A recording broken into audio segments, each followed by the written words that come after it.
जय श्री कृष्ण। धार्मिक कथा सागर में आप सभी का स्वागत है। श्री कृष्ण जी की बाल लीलाओं से जुड़ी कई रोचक किस्से हैं। आज हम उनमें से कुछ रोचक किस्से सुनाएंगे। तो चलिए प्रारंभ करते हैं। ब्रजधाम में एक सुखिया नाम की मालिन आती थी। वह फल, फूल और सब्जी बेचकर अपना गुजारा किया करती थी। ब्रज में सुखिया जब भी गोपियों से मिलती तो वह उसे नंदलाला के बारे में बताती थी। बाल कृष्ण की लीला सुनने में सुखिया को बहुत आनंद आता था। उसका मन भी बाल कृष्ण के दर्शन को तरसता था। सुखिया श्री कृष्ण जी को देखने के लिए घंटों तक नंद बाबा के महल के सामने खड़ी रहती थी, लेकिन उसे श्री कृष्ण जी के कभी दर्शन नहीं होते। भगवान श्री कृष्ण जी तो अंतर्यामी हैं, उन्हें सब पता चल जाता है। जब उन्हें पता चला कि सुखिया उनकी परम भक्त है तो उन्होंने सुखिया को दर्शन देने का निर्णय लिया। अगले दिन सुखिया ने नंद महल के सामने आवाज दी, फल ले लो फल। सुखिया की आवाज सुनकर श्री कृष्ण जी दौड़े चले आए। नंदलाल को अपने सामने देखकर सुखिया की खुशी का ठिकाना ना रहा। सुखिया ने नन्हे कृष्ण जी को बहुत से फल दे दिए। फल की कीमत चुकाने के लिए श्री कृष्ण जी बार बार महल के अंदर जाते और मुट्ठी में अनाज लाने की कोशिश करते, लेकिन सारा अनाज रास्ते में ही बिखर जाता था। सुखिया को भगवान कृष्ण 2-4 दाने ही दे पाए। सुखिया के मन में इस बात का कोई मलाल ना था। वह तो बहुत खुश थी कि आज उसने अपने हाथों से भगवान को फल दिए और उन्होंने वो फल खाए। सुखिया मुस्कुराते हुए अपने घर पहुंची। उसकी फल की टोकरी खाली थी, क्योंकि वो सारे फल श्री कृष्ण जी को दे आई थी। घर जाकर उसने टोकरी अपने सिर से उतारी तो पाया कि उसकी टोकरी हीरे जवाहरात से भरी हुई है। सुखिया समझ गई कि भगवान की यह लीला है। उसने मन ही मन में बाल गोपाल को धन्यवाद दिया। इस तरह श्री कृष्ण जी ने अपनी परम भक्त सुखिया का उद्धार किया। तो अब सुनते हैं श्री कृष्ण जी के लीलाओं का दूसरा किस्सा। एक दिन की बात है, भगवान श्री कृष्ण जी घर के बाहर मिट्टी के आंगन में खेल रहे थे। उसी समय उनके बड़े भाई दाऊ बलराम वहां आए और देखा कि कन्हैया मिट्टी खा रहे हैं। दाऊ उनकी शिकायत लेकर माँ यशोदा के पास पहुंचे। दाऊ ने कहा, माँ, तुम्हारा प्यारा लल्ला आंगन में मिट्टी खा रहा है। यह सुनते ही यशोदा माँ सीधे बाल गोपाल के पास पहुंची और पूछा, लल्ला, तुमने मिट्टी खाई है? कान्हा बोली, नहीं मैया, मैंने मिट्टी नहीं खाई। माँ यशोदा को कान्हा की बात पर विश्वास नहीं हुआ और कहा, कान्हा, मुंह खोलकर दिखाओ कि तुमने मिट्टी नहीं खाई है। माँ यशोदा की बात सुनकर कान्हा ने जैसे ही मुंह खोला, मैया यशोदा चौंक गई। माता को कान्हा के मुंह में मिट्टी कहीं नजर नहीं आई, बल्कि पूरा का पूरा ब्रह्मांड नजर आ रहा था। माँ यशोदा को अपनी आंखों पर विश्वास नहीं हो रहा था। अपने छोटे से कन्हैया के मुंह में उन्हें सारी सृष्टि और जगत के समस्त प्राणी नजर आ रहे थे। माँ यशोदा ये नज़ारा ज्यादा देर तक नहीं देख सकी और बेहोश हो गई। जब माँ यशोदा की आंखें खुली तो उनके मन में बाल कृष्ण के लिए प्यार जाग रहा था। उन्होंने श्री कृष्ण जी को गले से लगा लिया और उनकी आंखें आंसुओं से भर गई। माँ यशोदा को यकीन हो गया था कि कान्हा कोई साधारण बालक नहीं है, बल्कि वो स्वयं सृष्टि के स्वामी और परमात्मा के अवतार हैं। अब सुनते हैं श्री कृष्ण जी की लीलाओं में से एक अनोखा किस्सा। एक दिन माता यशोदा जी ने घर की सभी दासियों को दूसरे कामों में लगा दिया और स्वयं अपने लल्ला को माखन खिलाने के लिए दही मथने लगी। माता कृष्ण की लीलाओं का स्मरण करती और गाती भी थी।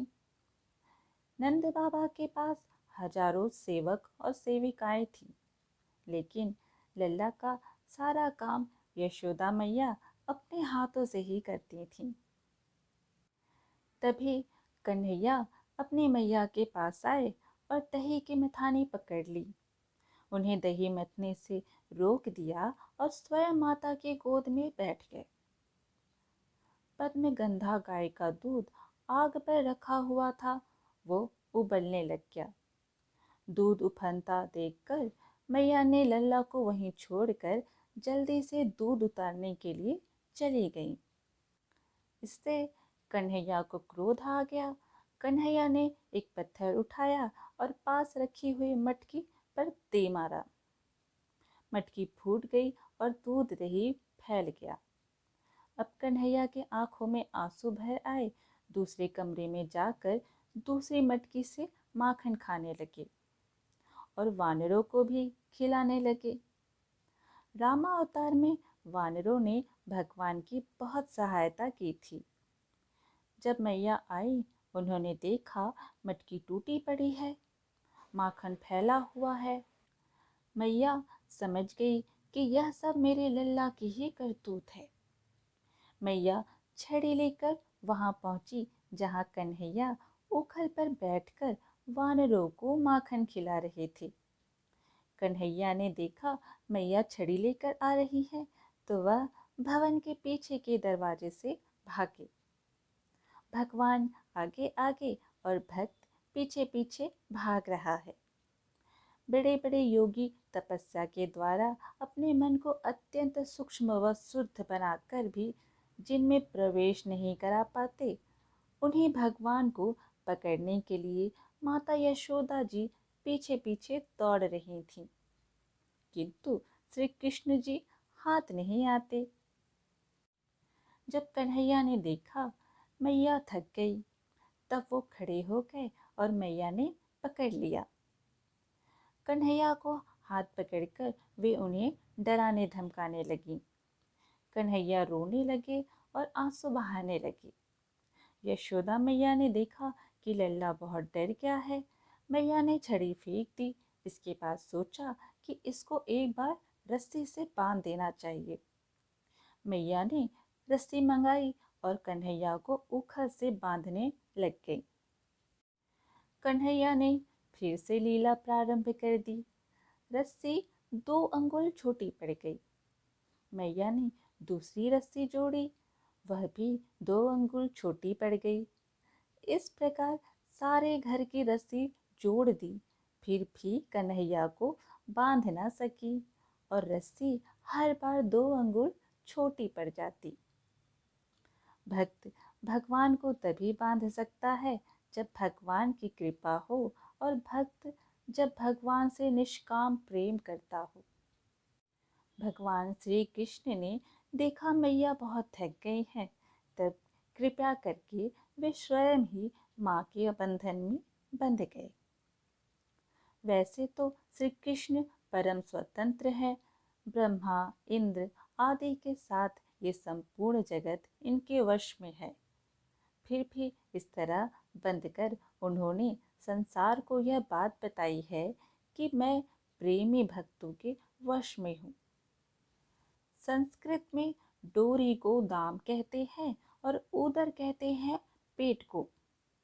यशोदा मैया ने भगवान श्री कृष्ण के पेट को रस्सी से बांधा, इसलिए भगवान का एक नाम दामोदर पड़ा। मैया कन्हैया को उखल से बांधकर अपने काम में लग गई। कन्हैया ने देखा मैया अपना काम कर रही हैं, तो मैं भी अपना काम कर लूं। यमलार्जुन का उद्धार नंद भवन के बाहर यमलार्जुन के दो वृक्ष खड़े हुए थे। एक का नाम था नलकूबर और दूसरे का नाम था मणिग्रीव, जो नारद जी के शाप से वृक्ष हो गए थे। वे दोनों बहुत ही दुष्ट प्रवृत्ति के थे। उनका उद्धार करना था। कन्हैया उखल को खींचते हुए नंद भवन के बाहर आ गए। वहां उन्होंने उखल को दोनों वृक्षों के बीच में फंसाया और जोर से खींचा। भयानक आवाज हुई और दोनों वृक्ष गिर पड़े। उनमें से दिव्य पुरुष प्रकट हो गए। उन्होंने प्रभु से वरदान मांगा कि हे प्रभु, आज के बाद हमारी वाणी से अगर कुछ निकले तो आपका नाम निकले या आपकी कथा निकले। कानों से हम कुछ सुने तो आपका गुणगान, आपका कीर्तन, आपकी कथा, ये दूसरा वरदान है। हाथों से अगर कोई काम करे तो आपकी सेवा, मंदिर की सेवा, संत की सेवा, ठाकुर सेवा हो। ये है हाथों का उपयोग।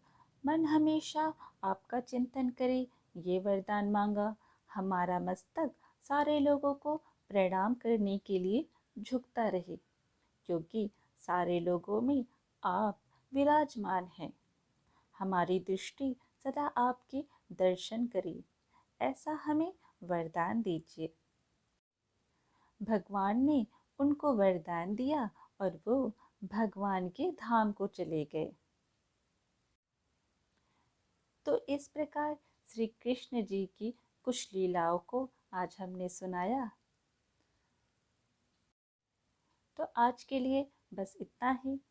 फिर मिलेंगे एक और धार्मिक कथा के साथ। तब तक आप हमारे चैनल को सब्सक्राइब करना बिल्कुल ना भूलें। अगर वीडियो पसंद आए तो एक लाइक ज़रूर कीजिएगा। जय श्री कृष्ण।